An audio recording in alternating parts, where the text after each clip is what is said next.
Morning students. आज की class में आप सब लोग का स्वागत है। आइए हम लोग डिस्कस करते हैं आज ग्रेजुएशन लेवल का एक टॉपिक है लिटरेरी टर्म्स। उसे शुरुआत करने से पहले आप सब लोग बिल्कुल अच्छे होंगे और अपने स्टडी पे ध्यान दे रहे होंगे, ठीक है। और ये लिटरेरी टर्म्स जो है आपके लिए इम्पॉर्टेंट है, जो भी वैसे विद्यार्थी जो आपके ग्रेजुएशन लेवल के या फिर पीजी लेवल के से पढ़ रहे हैं उनमें। और ये लिटरेरी टर्म्स खास करके जो आज का जो टॉपिक है वो ऑकेजनल पोएम्स, ये कोई बहुत बड़ा टॉपिक नहीं है। ये आपके आसपास रिलेटेड जो भी ऐसी घटनाएं होती होंगी आप देखते हैं बस उसी से रिलेटेड है। लेकिन हमारे इंग्लिश लिटरेचर में ऑकेजनल पोएम्स की क्या क्या इंपॉर्टेंस है, चलिए हम लोग डिस्कस करते हैं। आज का जो सेशन है लिटरेरी टर्म्स का वो कौन सा है, पार्ट 1 है आज का सेशन में। चलिए अब हम लोग यहाँ पे डिस्कस करते हैं ऑकेजनल पोएम्स क्या क्या है, कौन सी ऑकेजनल पोएम्स की यहाँ पे बात की जा रही है उस पे देखिए। सबसे पहले हम लोग यहाँ पे देखेंगे ऑकेजनल पोएम्स में क्या कहे जाते हैं ऑकेजनल पोएम्स को, जिसमें कि occasional poems are written to celebrate और memorise a particular occasions such as a birthday, such as a birthday, a marriage, a death, a military engagement or a victory। अभी जस्ट मैंने आपको बताया था कि ओकेजनल पोएम्स क्या होते हैं। तो ऑकेजनल पोएम्स एक ऐसा पोएम है यहाँ पे जो सेलिब्रेट किए जाते हैं यानी मनाए जाते हैं, इसमें कुछ ऐसे मेमोराइज पर्टिकुलर ओकेजन कोई खास होती है। जैसे अगर हम बात करें बर्थडे पार्टी, तो बर्थडे जो भी होता है वो आपके ईयर में एक बार आते हैं, है ना। ऐसा तो नहीं है ना कि आप हर एक मंथ में आप बर्थडे पार्टी मनाते हैं। अच्छा, दूसरी बात है मैरिज। आपके लाइफ में मैरिज एक होंगे या दो हो सकते, तीन हो सकते हैं, लेकिन आप मैरिज जो आप मनाते हैं वो तो आपके लिए एक ही होता है ना, मैरिज एनिवर्सरी जो भी।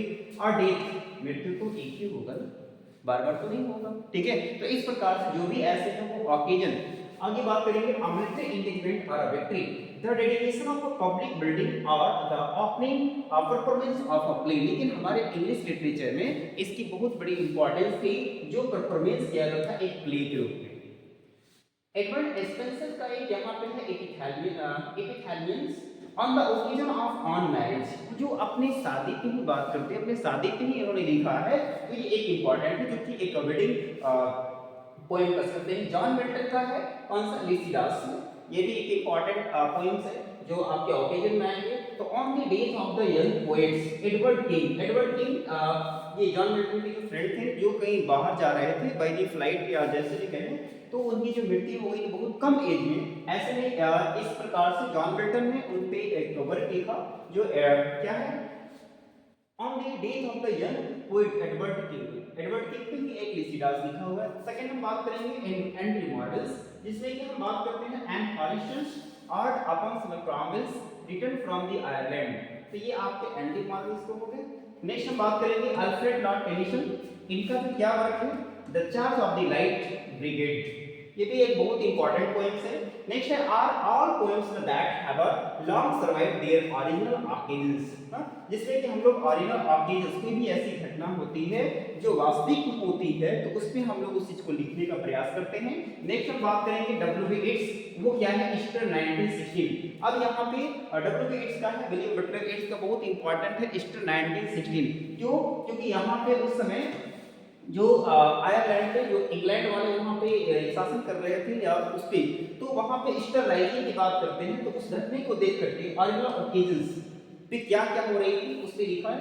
नेक्स्ट है डब्ल्यूएच ऑर्डिनेंस का है, ये सितंबर 1 1939। अब आपको ये बहुत इंपॉर्टेंट है डब्ल्यूएच ऑर्डिनेंस का, जो आप समझते होंगे जानते भी होंगे कि 1 सितंबर 1939 यानी सेकेंड वर्ल्ड वॉर की शुरुआत हो गई थी, जिसमें कि डब्ल्यूएच ऑर्डर ने उसको लिखने का बताया है कि occasional are notable later examples England's poet laureate is often called on to emit the emergency of royal anniversaries ना, जिसमें कि कुछ ऐसे रॉयल एनिवर्सरी होते थे important public events with an appropriate occasional poems, जिसमें कि ऐसे पोएम्स पे, क्योंकि पहले के समय में लोगों के पास न तो ऐसे कुछ आज के जैसे सोशल मीडिया नहीं हुआ करते थे, तो लोग अपनी बातों को या लिख करके, है ना, या उसे पब्लिश करके छाप करके ही बताने का प्रयास करते थे।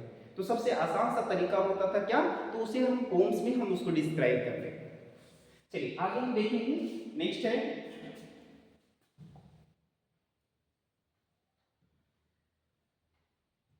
अब यहाँ पे इस स्लाइड में आप देखिए कि जो भी वर्क लिखा गया है वो इंपॉर्टेंट है आपके एग्जाम पॉइंट ऑफ व्यू से, क्योंकि यहाँ से क्वेश्चन बनते हैं कि एडवर्ड स्पेंसर का क्या है। तो इसको सबसे अच्छा है याद करने के लिए, एडवर्ड स्पेंसर है ई है, और इसी याद रख लीजिएगा epithelium on the occasion of on marriage, क्योंकि ये अपनी ऑन मैरिज शादी पे लिखा गया है। इस चीज को याद करना बहुत जरूरी है, क्योंकि आपसे क्वेश्चन बनाया जा सकता है। Edward Spenser was written a poem, occasional poems, but how, for which purpose? तो पर्पस यहाँ पे क्या है, ऑन मैरिज है, मैरिज पे लिखा है। अच्छा, उसके साथ एपिथेलियम वो टॉपिक यानी वो जो पोएम्स लिखे हैं। सेकंड क्वेश्चन ये भी बन सकता है कि जॉन मिल्टन का क्या है, लिसिडास है। जॉन मिल्टन यानी वो मिल गए थे, तो मिल गए थे यानी अब आप बताएंगे इसको याद करने का तरीका है। जॉन मिल्टन एल से आप इसको याद कर लीजिएगा लिसिडास में यहाँ पे उन्होंने लिखा है on the death of a young poet, एक यंग पोएट है एडवर्ड किंग, बहुत इंपॉर्टेंट है, यहाँ से भी क्वेश्चन बनते हैं। नेक्स्ट क्वेश्चन की हम बात करेंगे एंडी मार्गन्स का यहाँ पे जो है टॉपिक वो क्या है, an Horatians art upon Cromwell returns from the Ireland. ये आपको है याद करना पड़ेगा, इसके कौन से एंडी मार्गल ने जो भी ओकेजनल पोएम्स राइट किए हैं वो किस टॉपिक पे, तो वो डिस्कस करना है। नेक्स्ट हम बात करेंगे नेक्स्ट क्वेश्चन में अल्फ्रेड लॉर्ड टेनिसन का जो है वर्क वो क्या है, the charge of the light brigade. ये all poems that have a long survived their original occasions, ये ओकेजन्स लॉन्ग सर्वाइव ओकेजनल पे राइट किया गया है। डब्ल्यू एच का ईस्टर 1916 है और डब्ल्यू.एच. ऑर्डर्स का सितंबर 1939 है। ये आप इस चीज को याद कर लेंगे, जो भी यहाँ पे वर्क दिए गए हैं वो बिल्कुल वीवीआई क्वेश्चंस यहाँ से बनते हैं जो कि इंपॉर्टेंट है। ठीक है, नेक्स्ट स्लाइड में हम चलेंगे और आपको नए टॉपिक और भी हैं यहाँ पे देखिए। अब ये आपको समझ में आ रहा होगा कि यहाँ पे जो टॉपिक दिए गए हैं वो क्या क्या है।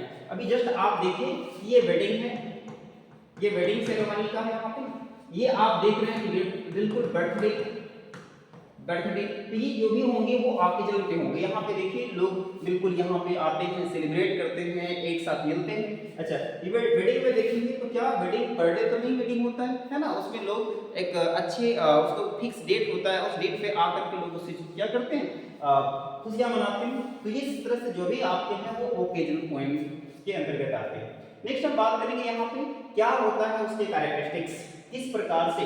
Here are some characteristics of occasional poetry, जिसमें कि आपका फर्स्ट टॉपिक जो होता है वो क्या है, पर्पस। क्या है पर्पस, क्या उद्देश्य है इसका ना। तो occasional poetry related to celebrate और मार्क, यानी उसे मनाते हैं या मार्क करते हैं कोई भी ऐसे इवेंट को। हमें बर्थडे क्यों मनाना है, अगर बर्थडे ठीक है, अगर हो सकता है कि 31 दिसंबर को होगा बर्थडे, हो सकता है 30 दिसंबर को होगा, या हो सकता है कि 29 दिसंबर को हो, लेकिन वाई क्यों, तो हम लोग उस चीज को मार्क करते हैं कि ये इस दिन जो है मेरा बर्थडे है या मेरा वेडिंग सेरेमनी है, या फिर आप बहुत सारे ऐसे चीजों को आप कर सकते हैं। अब हम बात करेंगे यहाँ पे परफॉर्मेंस क्या है, तो occasional poems are often performed and were traditionally performed at the event of they are about. अब इसमें क्या होता है, परफॉर्मेंस जो हुआ करता था जिसमें कि ओकेजनल पोएम्स वो हमेशा परफॉर्म किए जाते थे, किस ट्रेडिशनली यानी परंपरागत, जो पहले से चला आ रहा है उसी टॉपिक पर हम लेकर चलेंगे कि नहीं शादी होती है तो उसके बाद रिसेप्शन की होनी चाहिए, तो ये पहले से चला आता होगा तो हुआ है ना, अगर नहीं हुआ तो न्यू ट्रेंड के अकॉर्डिंग उसको हम लोग कन्वर्ट कर लेते हैं। नेक्स्ट आपके लिरिसिज्म्स है, जिसमें कि आपके यहाँ पे ओकेजनल पोएट्री या फिर लिरिकल बिकॉज, इसको हम लिरिकल पोएट्री के अंतर्गत रखते हैं, जिसमें कि originate as a performance and was sometimes accompanied by music, जिसमें कि म्यूजिक होती है, लय होती है, उसके माध्यम से हम लोग इसे क्या करते हैं, परफॉर्मेंस करते हैं, दिखाते हैं स्टेज पे या लोगों को बताते हैं कि इस प्रकार से हुआ होगा, और लोग उस चीज को क्या करते, रियलाइज करते थे, देखते थे, समझते थे कि किस प्रकार से है ना। नेक्स्ट है आपका जो है पे पब्लिक नेचर क्या होगा, तो occasional poems are inherently a public and for a group of peoples. जो पब्लिक नेचर क्या होता है, ये ओकेजनल पोएम्स कैसे होंगे, तो ओकेजनल पोएम्स में क्या एक लोग जाकर के केवल गाना गाते रहेंगे, नहीं, कभी कभी आप देखे होंगे शादी ऐसे भी घर में होती है तो वहां पे कुछ महिलाएं या कुछ पुरुष ऐसे भी होंगे जो साथ में गाते होंगे। ठीक है, तो ये जो होगा एक प्रकार से अ ग्रुप ऑफ पीपल होगा जो पब्लिक नेचर, क्योंकि ये खुशियां मनाने का होता है, तो ऐसे में उस पोएट्री को यहाँ पे डिफाइन करते हैं। नेक्स्ट हम बात करेंगे आगे। अब उसके बाद आपका ये यहीं तक समाप्त होता है। इसमें लिखा हुआ है thank you for watching this video and please like and subscribe. So I hope आज का सेशन बिल्कुल अच्छा लगा होगा और ऐसे में इस चैनल को बिल्कुल लोगों के पास शेयर कीजिए, है ना, लोगों को बताइए ताकि वो भी इस चैनल के माध्यम से कई चीज़ों को पढ़ पाएंगे, सीख पाएंगे। Thank you very much. फिर मिलते हैं अगले क्लास में। खुश रहिए, मस्त रहिए और इसी तरह से आप पढ़ते रहिए और अपने लक्ष्य के प्रति आप दृढ़ संकल्प रखिए। Thank you.